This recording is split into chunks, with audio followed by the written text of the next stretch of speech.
Thank you. Close to you. Oh yeah. You can see. You couldn't see me at first. I need to make sure I see Uncle Kermit above the pillow. Oh, okay. We gotta push the plant The plant is see through, honestly. down. Don't talk about it. Don't talk about see more like that. The plant isn't the problem. It was the pillow. He's trying. Sure. Give him life. Speak life into Seymour. Right. Come on, Seymour. You're Sprout. a liar. Manifest. You are grown. You are alive. You is tall. You is smart. You is small. You is strong. You is special. Strong.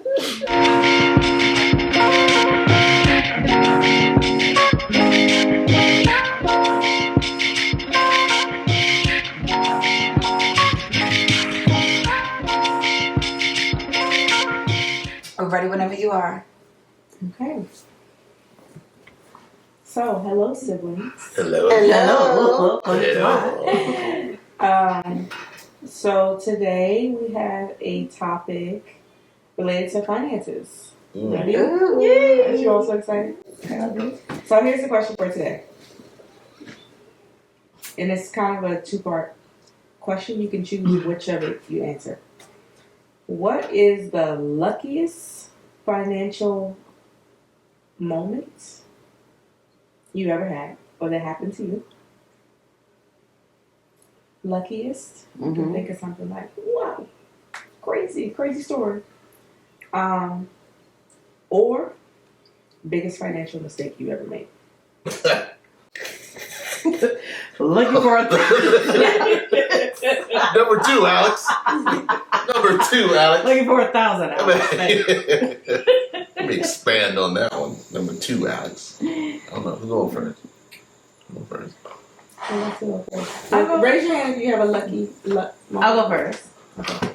Okay.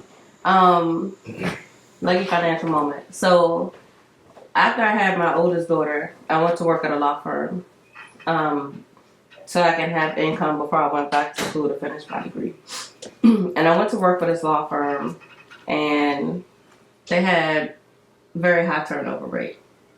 And I had seen people who have been there for years and years leave the job without anything, not a party, so when I got hired, I told them I plan on only being here for a year and a half. I work for them and work for me because I plan on going back to school. So I made that clear in the interview.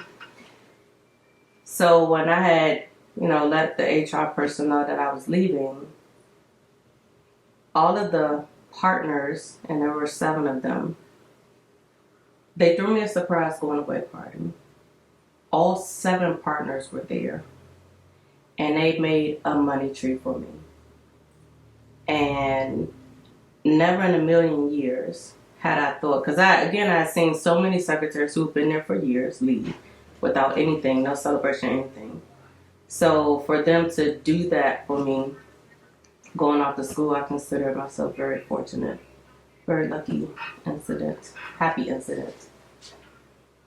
And can you say what a money tree is? I'm sure. A lot of things, but I'm not. Oh, okay. I'm not sure. So they potlucked the going away lunch. They all said kind words about the impact of me being there.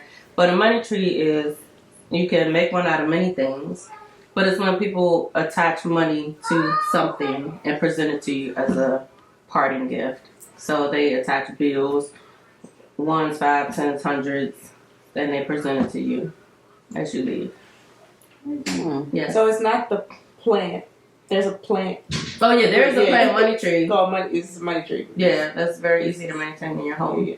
It's supposed to be. What's a money tree? You got a plant? No, there's a plant that's called a money tree. It's a plant. Okay. Yeah, so she wanted to delineate. This was not the plant tree. This was actually money bills they attached bills to a tree structure. How much was it? I believe it was $530. That's cool. That's good. So in 2002, to a little secretary. I mean, I did my job extremely well. You do your work in excellence, and you don't necessarily do it for the conditions. You do it because that's just your innate work ethic. And so when I was leaving, I just expected nothing. But for all the partners to be present was a testament to how they valued my contribution to their firm. So the money was a bonus, but the whole thing was a real blessing. That's awesome. Anybody else? Lucky Lucky. moment of lucky, or great blessings. So I got about 10 of them Grateful jobs. jobs. I got 10 lucky moments. So early on in my career, I worked with Toyota, and so what Toyota would do annually was have this thing called Cash Blast, and so they would invite. Yes, exactly. So what they would do is it'd be a certain period of time during the year where you have to sell a certain amount of cars in order to qualify to go, and in the qualifying, you have to you based on how many cars you sell is how many pulls you get, and they invite you all the way to Atlantic City, New Jersey, and you go there and you go into this big room and they have this huge board and it's all got little notes of pulls on them, right? And so this is before the great housing bubble. This is like 2000, 2002, 2003, and so I qualified and I went up there. It's the first time experiencing it, and I had 7 pulls. 7 pulls on this huge board. And now keep in mind, this is the entire, Mid-Atlantic region. And so this is my first time being in it. And so while they're calling people up to do pulls, they're giving away, Rolexes for door prizes, cars and stuff like this for door prizes, cash prizes. And so I am in my early 20s experiencing this going, this is crazy. And so finally I get called. And I go up there, and my first pull is like $500. Yeah, $500. All right, cool. All right, $200. Yeah, $200. Now keep in mind, it's a whole stage full of pulls, so you can go anywhere on it.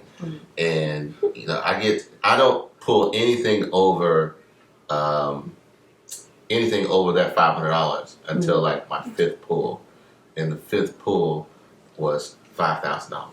$5,000, and so so I ended up. That was the luckiest thing I've had. I ended up pulling the total of about like $7,000. But as a kid in his early 20s who's never experienced this, I'm around a bunch of adult drinking men getting crazy in Atlantic City, and pulling $7,000 off the board, and as soon as you come off, they put you in a room, and I know I'll probably tell too much, but they take you to this room, and they got cashiers right there and all guards. And they're like, all right, how do you want your money? You want to send home a check? You want cash? And so that whole experience, that's probably the luckiest I've had with a money experience. Wow. Did you get it in a cash or a check? I took all that money, and I think I came home with like half of it. Oh, because you went to gamble. Oh, what? It was crazy. Kid in the 20s. Yeah, kid. You can't give a kid in the 20s that Put kind of them in money. an high yield savings account. No, we wasn't that smart back then. We wasn't that smart, man. Prefrontal lobe. But yeah, it wasn't that smart back then. But yeah, that's awesome. my luckiest money story. I hit the lottery one time for $2,500. Wow. But I must say, one of the biggest blessings that I had. There's 2, but I'm gonna talk about this one. So, I was actually going through my divorce. This was 2017.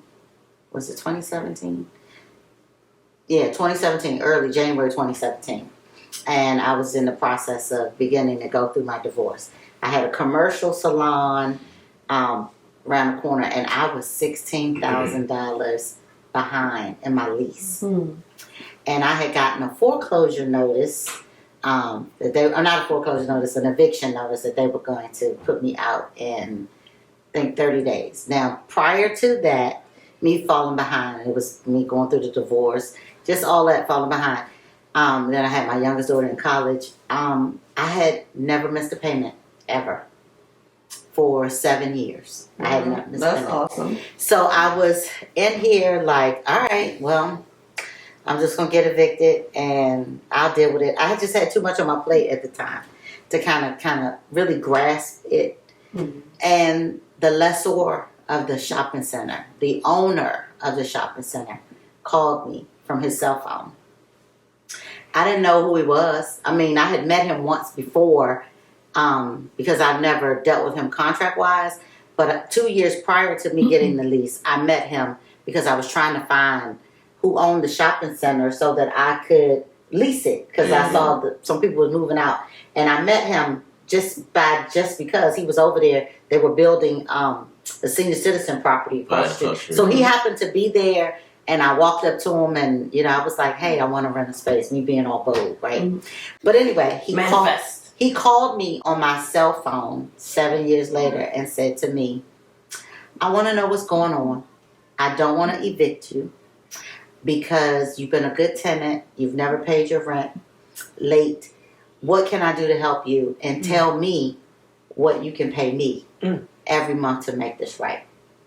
Till you get caught up, $16,000. And I was like, what? He was like, yeah, you tell me what you can pay me.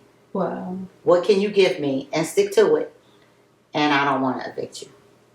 Mm-hmm. And I just bursted out crying. And that man let me pay him without even signing because I couldn't sign a new lease because I was behind on my old lease. Right. Without even signing a new lease, he let me pay him $1,000 a week until I paid it in full. Now, mind you, I'm still in there working, so he didn't get the money on the current, but he got his money on the back end, and then I did not sign the lease and was thankful, and I brought my business back home. But he blessed me in such a way that I didn't get put out. I didn't have to, all of that. He just that was really good. That's awesome. Isn't that awesome? That is. Shout out to Quality Business. My God. Good God. Shout out to God. My God. Shout out to Won't Jesus. do it. The blood. All right, sorry. What's your luckiest tale? I love the word lucky because there's so much story in luck, right? It's like if you're a believer of some sort, you subscribe to a spiritual tradition, like you might call luck grace or blessing or favor or anointing, and if you're not, you just know, like luck is like it's beyond my grasp. Like I didn't make this happen. I just happened to kind of be there and had the perspective to be grateful about it. And so I want to ask some y'all questions, but let me just tell you mine. In 2020, a year we all remember, COVID. Crazy what? I got fired from a job, and it wasn't a surprise, and it wasn't underperformance. It was effectively a situation where it just wasn't a right fit between me and the team I was on. And so I got let go, and it was right at the time that I had started talking to lenders because I was teeing myself up to buy a home. And I was like, I wasn't worried. Like I didn't have like a lot of worry about it because I felt very grounded. And we parted ways fairly amicably. I got a nice severance. So I felt on my feet. I wasn't like financially stressed. It was really a major moment in my life because up until that point I had been working so hard, after college and grad school to like get financial stability, and I had like achieved it, but I wasn't worried about being able to pay my bills for a good amount of time. And so I was let go. I got the severance. I was already making moves to buy a house in another city. I had already made some moves to leave the city I was in because I wanted to move to a new city to buy a house. So I was getting out of my lease. So a lot of things that made it like, okay, well, I'm about to be out of my lease. I have this cushion. I did want to buy a house, but I guess it's not my time because who's going to lend me money without a job? So I went 6 months without working. I got into the unemployment system. I was eligible because of the way I was let go. And if you've ever done unemployment, you have to apply every week. There was a snag with my application. I was in Massachusetts at the time. So I didn't get a check the whole time I was on unemployment for that 6 months because it was I had to appeal it. It was COVID year. It was a lot going on unemployment. And then 6 months later, I got a job that was the best financial package I had ever received in a job. Very different work from what I had been doing. So a lot of things I were like, well, okay, this is kind of lucky. And then I got worried again, looked for this house. And so a year later from the time I got let go, I was closing on a home. I had my severance. I had finally cleared the unemployment snafu. So I got one check from the state of 6 months. And there was some COVID top off. So there was like a time that you got more. Super chicken. And I was a resident at the time of the state that has the highest unemployment payout in the country weekly. So, and I was eligible for that. And I had gotten this job that was like really stable. And a lot of times they say like when you go to buy it, they need 12 months of thing. I didn't have 12. By the time I got approved, I had like 2 months. They didn't ask me no questions. They said we'll give you this loan. And a year from the time I was terminated, I was closing on home. God did. Yes and amen. So it felt very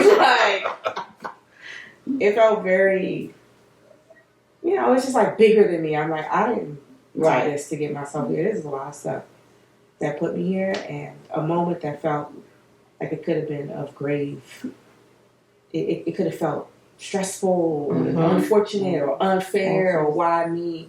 It was sort of turned around into something that gave me a great sort of jumping off point for the next phase. So I had never had anything like that happen. I was like, whoa, you could be out of work and still be positioned well to get what you want. So I would say that felt very lucky. That's a blessing that you had never even experienced that. Amen. Unemployment. The number of times I've been employed and hoping that they touch. Mr. Ferguson, what you doing here? You know why I'm here. Oh, sign me up, get my ticket. No. Nah, that's awesome too. So I mean, it's a good transition. If y'all have some big mistakes you feel comfortable sharing, something big mistake, you learned a lesson. Big money mistake. Getting married. It's like, Another show. that's a financial mistake that can haunt you forever. Because if you get married to the wrong person who's not financially responsible, yeah, that could be a money pit. But I made lots of money mistakes. Yeah, I've made lots of them. I'm trying to think of one that is. I don't have a specific. I just know there was a time in my life where I made a lot of money and I have no idea where it went. So we can say, biggest mistakes is not understanding my finances, just not paying attention to my finances. I just talked about the story with Toyota. I made a lot of money during those years, but I have no idea where it went. I have absolutely no clue. Yeah, some went here for a kitty for this, but majority of it I can't even begin to tell you. That may be the story for a lot of people in their 20s, but I really feel like I messed up a lot. I think it was a story for an entrepreneurship period because we pay out everything with no employer contribution. We pay everything out of our own pockets without any employer contribution. And then there's no W-2 because then you spend the rest of your time trying to say, no, I didn't make no money because you don't want to be taxed on that money, right? And so I think up until COVID, and you probably feel like this with the car business, I could be broke on Saturday or spend my last on Saturday and be right back at it on Tuesday. So it came pretty fast. You follow what I'm saying? It came fast, so I didn't have a reason to feel like I wasn't going to get it again. And then when COVID came, it changed the game. That's, to me, the first time ever I felt like, maybe I need to go get a job. I think other times it was, oh, hair gets on my nerves. Mhm. I won't leave it. But I've never made as much money working for someone else as I've made for myself. It's an easy six figure. Six figure. What I want to call it? Job, career, 6 figure career. But and if you're good, you don't have to chase the clientele anymore. They find you.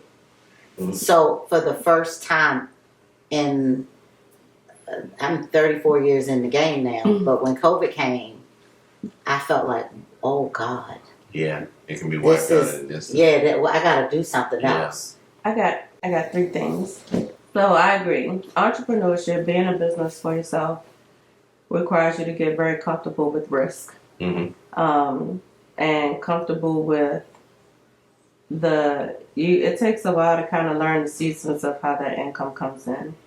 And where you could be down on Saturday and make your money back on Tuesday, my services require 30-day net. Right. So I deliver the services for most contracts.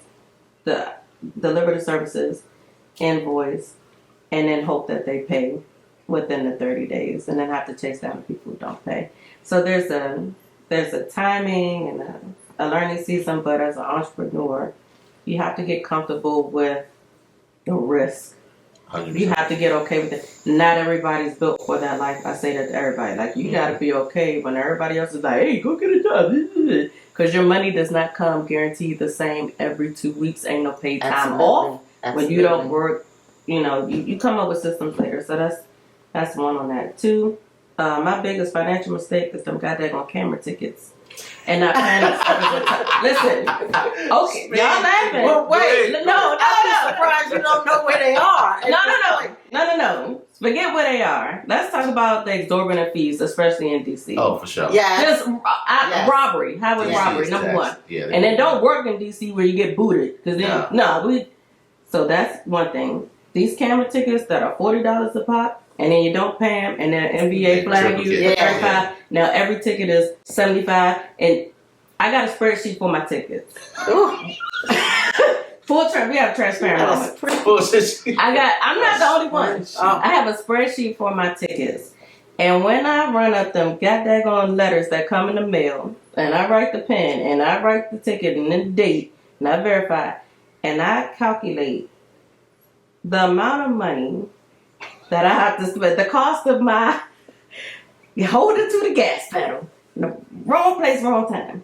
It's just money down the drain. Absolutely. And why do I say that? We can laugh and joke about my tickets, but we all have done it about something. Yeah. Sure. Retail, home, whatever, food. We all throw our money down the drain. So not being cognizant of where money is going that absolutely doesn't need to go. You're right. Where are the camera tickets? Because now I'm scared. And I'm going to go slow till I get out the safe zone, which is fine. Scared. She's going back to family. I'm in a new Bugatti. Not even close. Scared. Not even close. So not being cognizant of where the money is going. And same thing with Kermit. Just making money and just going through it for a while. Just burning through it for a while. Not knowing and not having a plan. And the part that burns you the most is when you get older and understand, all right, let me put this plan in place. And then you start doing it, and then you look back and say, good God, had I done this sooner, A, B, C, D, E, F, G. Mm-hmm. So, that's the biggest crux to it. But we all talk about it 100%. We live and we learn.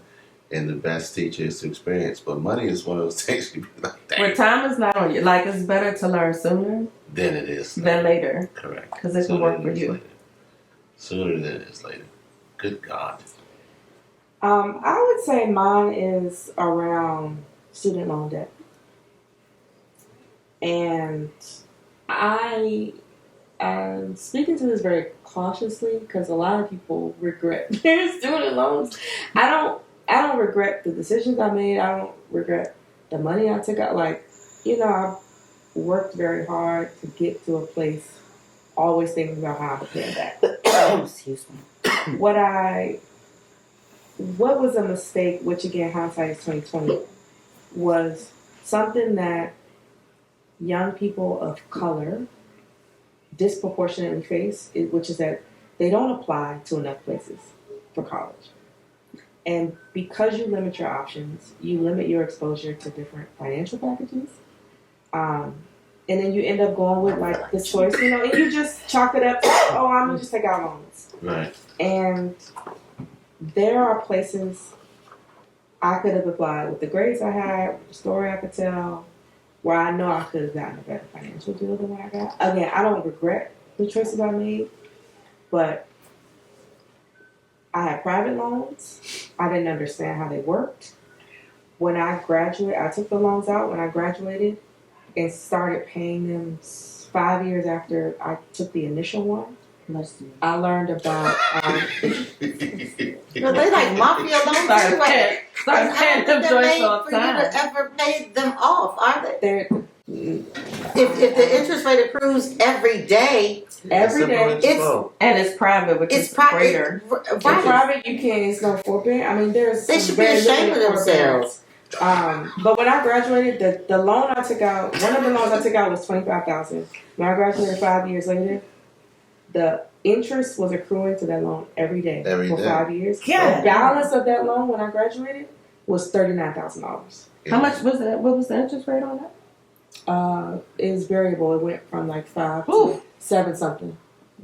Mhm. $15,000 while I was in school. Yeah, it's Just making money on the ridiculous. money they loaned you. Of course. That Prime Plus loan I took out was $60,000.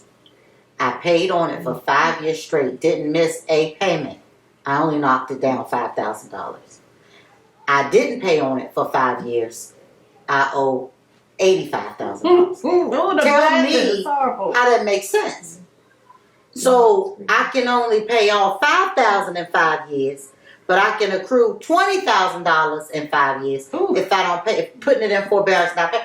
That's highway robbery. You can pay off a $65,000 car in 5 years. Mm. So it's not meant for you to pay it off daily. They got to do something about that bullshit. It's too much. That ball. Bullshit. That's what it is. It's killing people, and the very people who don't want the loans to be forgiven want the tax breaks, want the tax cuts, and don't pay their bills back. Mm-hmm. So it's crazy. Not with the money they earn anyway. Mm-mm. Not with the money they go to work if they go to work for. Child. Ugh. So I would say just like the lack of consumer education around the student loans industry. It's one of the few loans out there that you can get and not pay off. Right? Because anything else is like once you get the loan, you got to start paying. The reason you can pay your car off is because you're paying. As soon as you drive off the lot, you got to pay to. Mm-hmm. As soon as you get a mortgage. But it doesn't accrue daily either. And Your payment is your payment, right? Yeah, your payment is your And payment. they give you the schedule where so much of it, just like your student loan, you pay off the interest first. So that's why Yeah. you're paying for 5 years and you're only knocking $5,000 off your principal correct. because the bulk of your payment is going to the interest, Right. not the principal. Whereas your car is a little different. It's still the same philosophy, The same more philosophy. going to interest, but as you get deeper and deeper, then more, and you get closer to paying the interest off, then you start knocking down the principal at a greater proportion. I mean, that's just it. BS. It's just that. Salt from the ocean. Look, That's all good and it's well, so good, well, but that and math. my money. That's why I love what we started with the financial education information that we do. 100%, because we all talking about this and we all made mistakes.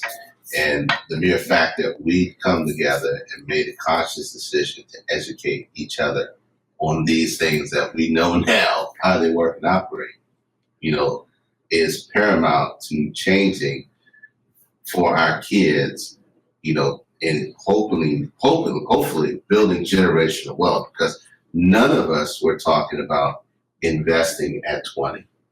None of us were talking about, buying stocks or understanding how the credit card interest works. understanding how car loans work. We just got it because we knew we wanted it or we needed it, or they gave it to us and they gave us access. And we burned it up and kept rolling until we figured out the next step. So, I mean, we just really just having this conversation, like student loans.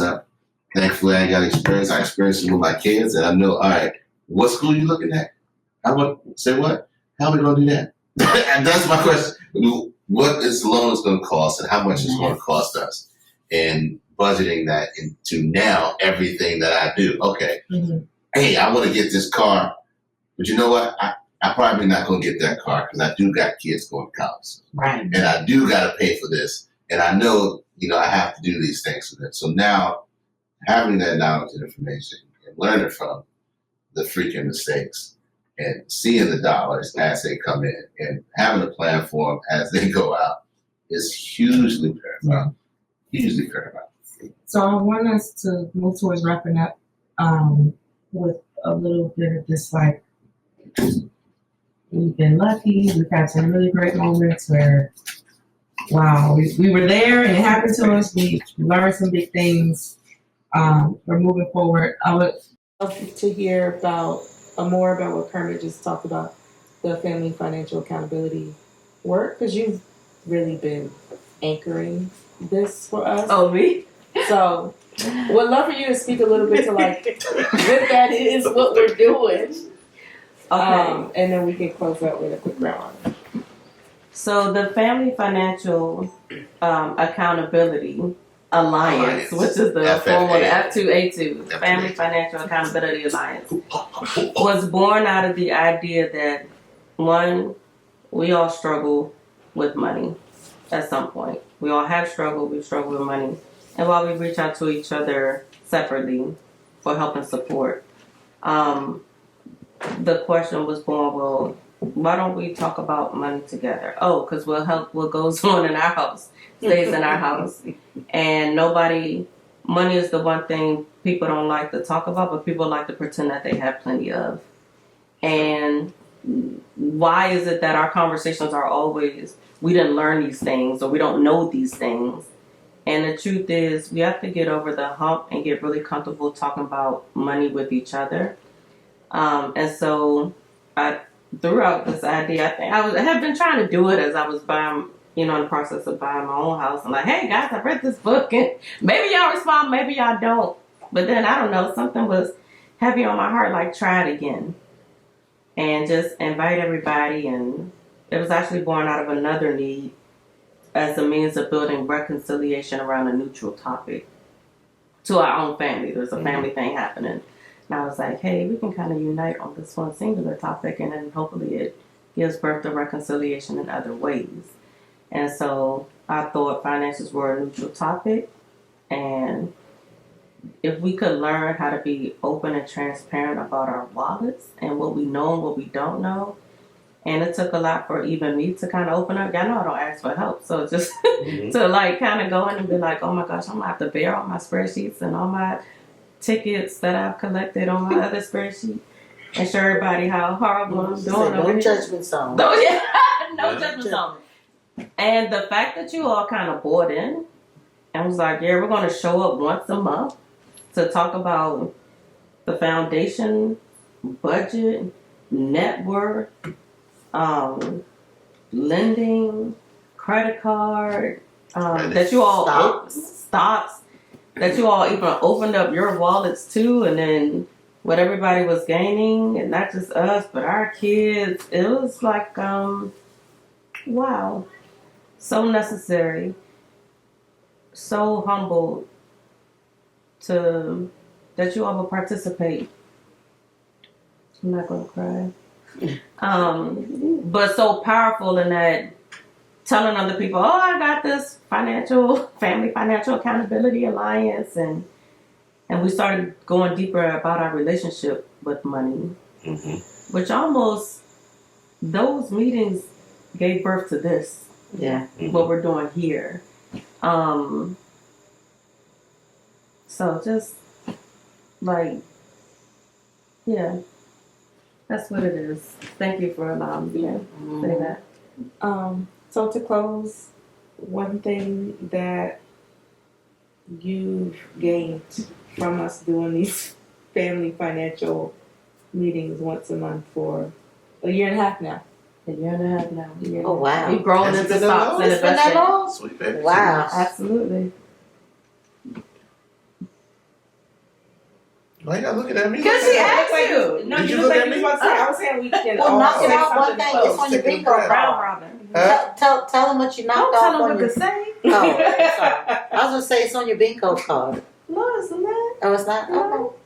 Was it? You remember my bingo card? I think so. It ain't on that. One thing you've gotten out of that you feel is a tangible thing you've gotten out of these meetings we've been having with each other about finances.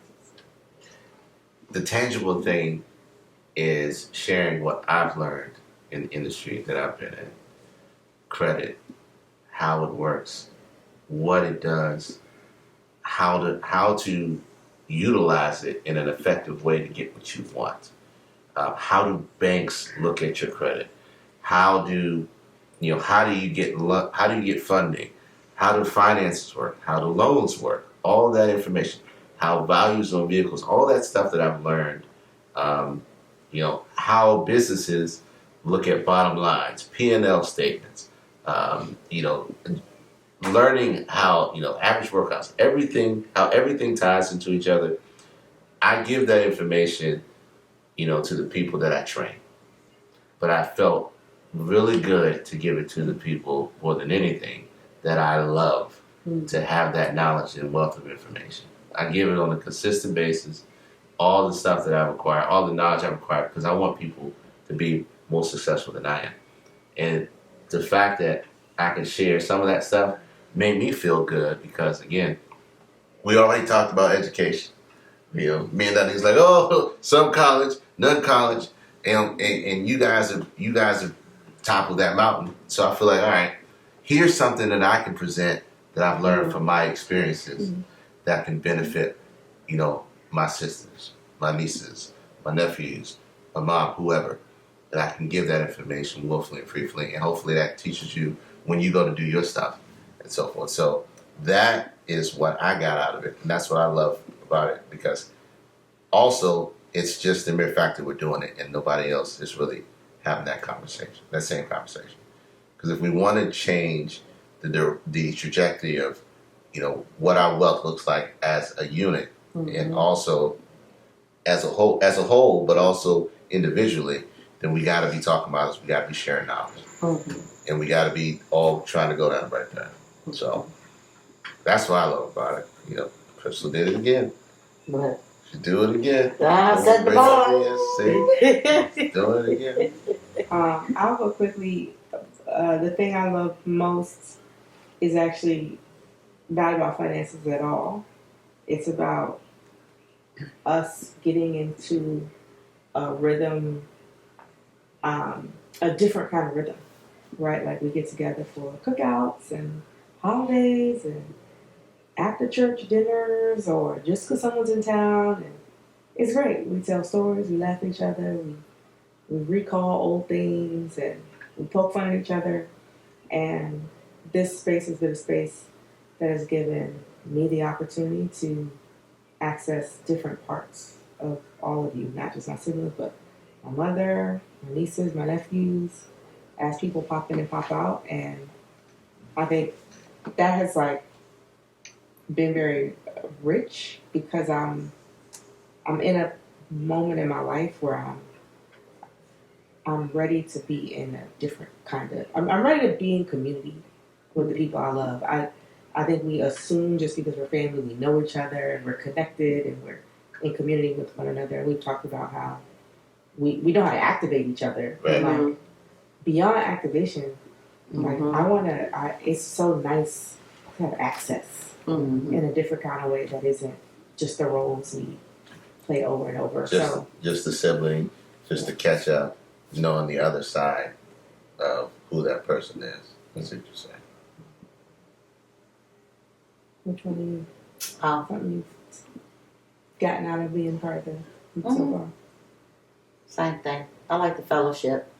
I show up for fellowship. But yeah, I do.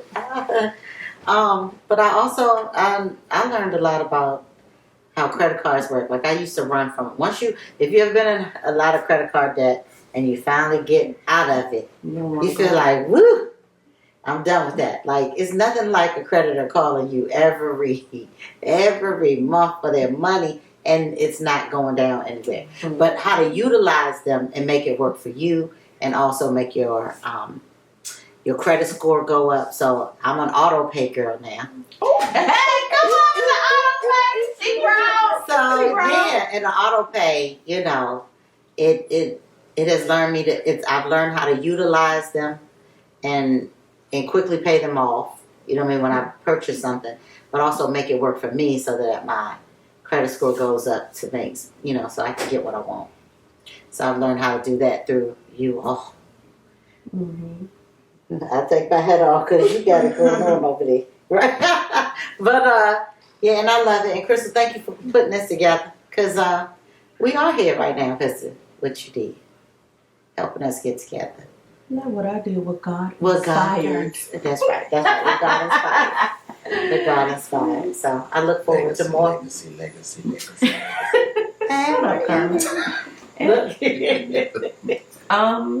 What I enjoy most is the stretch. Like, having to learn more to share is like, oh, okay. It makes me better. Just because I facilitate or was inspired to do it doesn't mean I was on a high mountain when I was. It was like, oh, y'all, this is my sheet. But it has inspired me to do better. And then as y'all, whatever you all share, and Carmen with the cars, and Tiff with the credit, and Donita, your transparency is amazeballs. And everybody sharing how they grow. Our kids who aren't on camera, but it's very inspirational. And like I said, with this life as an entrepreneur, you get okay with the risk and you have better ways to recover faster. So it's a stretch for me to keep learning and growing. And yes, we will be meeting soon, picking up. But yes, it's a stretch for me, and I love a good stretch. Well, with that, as usual, thank you all. Siblings. Rich Boots over and out. Garlic parm. I was going to say garlic parm. I'm Honey Old Bay. Did we pick a flavor? Is that the name of your week? No. Did you say is that the name of our wig? Girl, this is Sky. Sky, you missed the introduction. Who names their wig Honey Old Bay? I mean, it's a couple. If it's red,